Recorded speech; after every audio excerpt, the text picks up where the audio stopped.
Hey gang, John Backrelli here with your Lake St. Clair Fishing Report, brought to you by Sportsmen's Direct. It is Wednesday, April 10th, and let's see, the water temperature today at Belle Isle was like 49 when I looked this morning, and actually it's kind of weird, it kind of fell off a degree. It was 48 when I looked just before we did the report, but the real news here is the water temp is up, like 10 degrees from the last report. Basically, last report we were saying it was like 38 to 42 degrees, and that was only a week ago, and we are up to pushing 50 degrees at Belle Isle.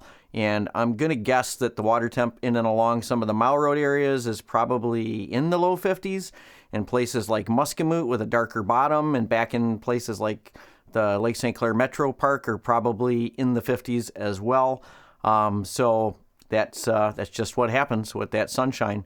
And right now it looks like we got a bunch of rain headed our way starting tonight. And between like tonight and the next 48 hours, they're calling for really like anywhere from like an inch to maybe an inch and 3/4 of rain.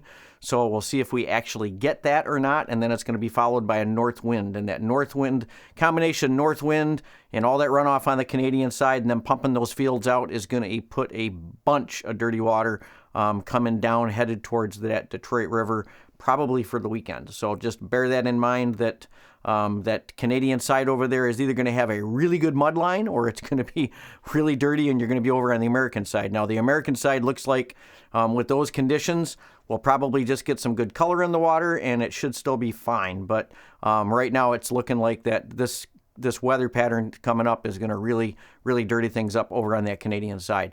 Now, I mentioned the Detroit River, right?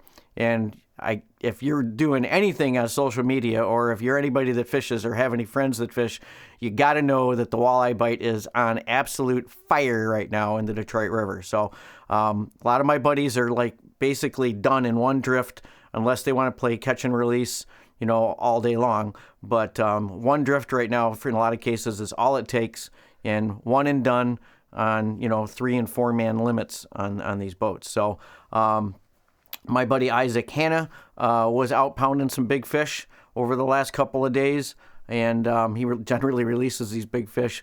But it was his opinion, I know he posted on there that most of the fish he's getting right now are spawned out, but he doesn't think that the run for these big fish is done yet. As far as, you know, he thinks there's still going to be plenty more fish that haven't spawned yet coming into the system, and I got to agree with him right now. So I'm thinking there's still going to be plenty of big fish coming in, and we really haven't even seen all the small fish. And I'm talking to guys that are way downriver right now, and they're saying they just got scads of small fish, but we're not seeing like scads of small fish up here. We're just seeing a lot of really nice quality fish right now. So I think, you know, there's a lot more of this run to go, and there's been no talk yet of any of the white bass coming in yet. So I think we got a ways to go yet for that. We're kind of like just going into the peak of the run right now. And this weather, it's a little bit of a cold front coming, but then it's supposed to warm back up again. So I'm thinking right now we're just going to keep going on the upswing temperature-wise. Everything's going to just kind of keep going, and we'll see what happens with the wind and the rain. That's as far as all the wallies go.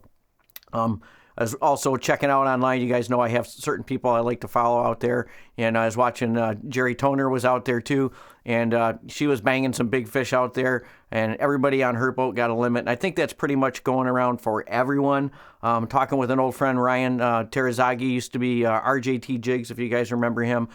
He was out earlier this week, and he was trolling out of the mouth of the Detroit River. Didn't want to go in for all that crazy jigging, and he was out there trolling, and they took a limit, or multiple limits of fish out there as well, trolling bandits. So you don't have to go in and get into the fricas in there vertical jigging, although I really do enjoy vertical jigging and getting fish on those short lines. You know, just you and the fish without all that hardware in between. But if you want to go out and troll, you can do that too. It's the time of the year where you can jig in the morning, get your limit, head out into the lake up along the yacht club area there and along Jefferson, and start banging smallies too, just for entertainment value.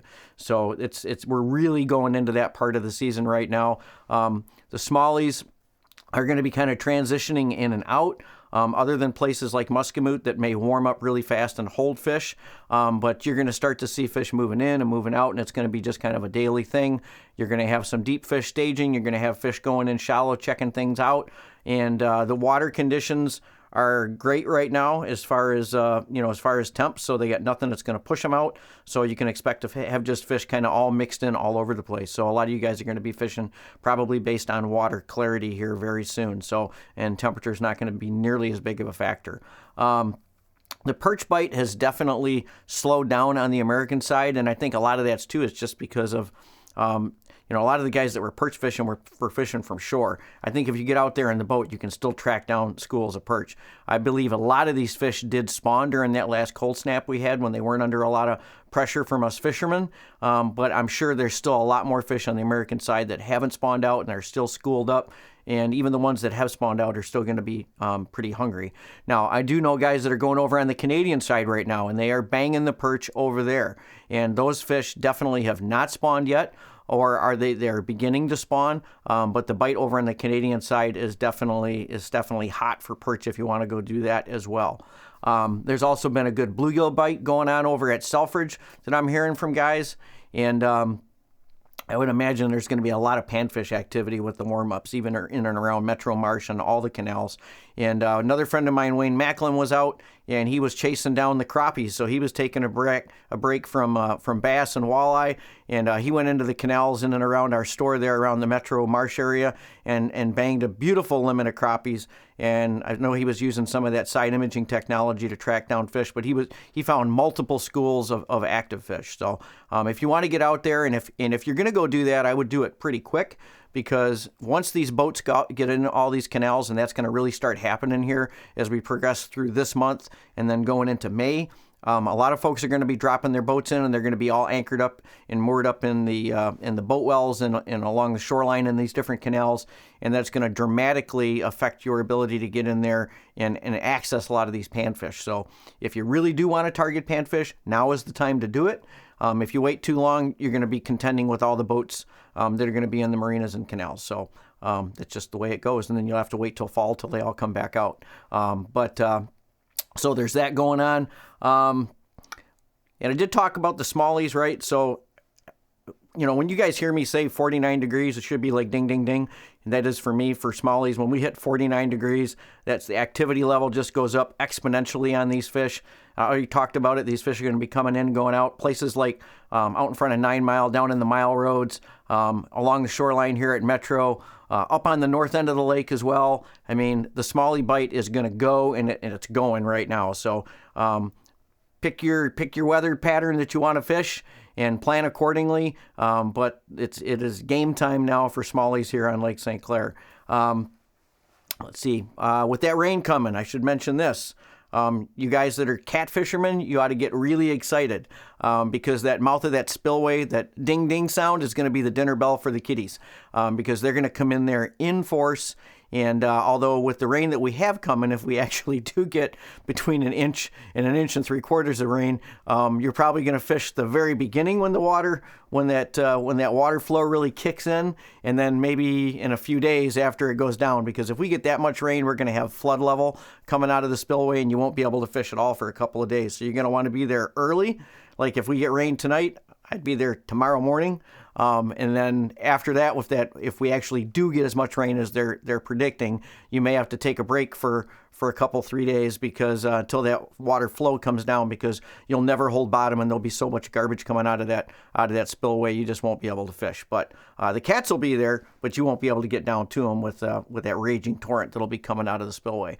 Also, if we do get that much rain, guys, also bear in mind that there's going to be a lot of logs and debris and other stuff going out there, which means that if you're going to be running out there down through the mile roads and chasing smallies, you're going to have to really pay attention because there will be a lot of wood out there and there could be some deadheads out there that could cause a lot of damage. So bear that in mind if you're in that area, especially downstream and to the south of the spillway, that wood could be a big issue again here if we get that much rain.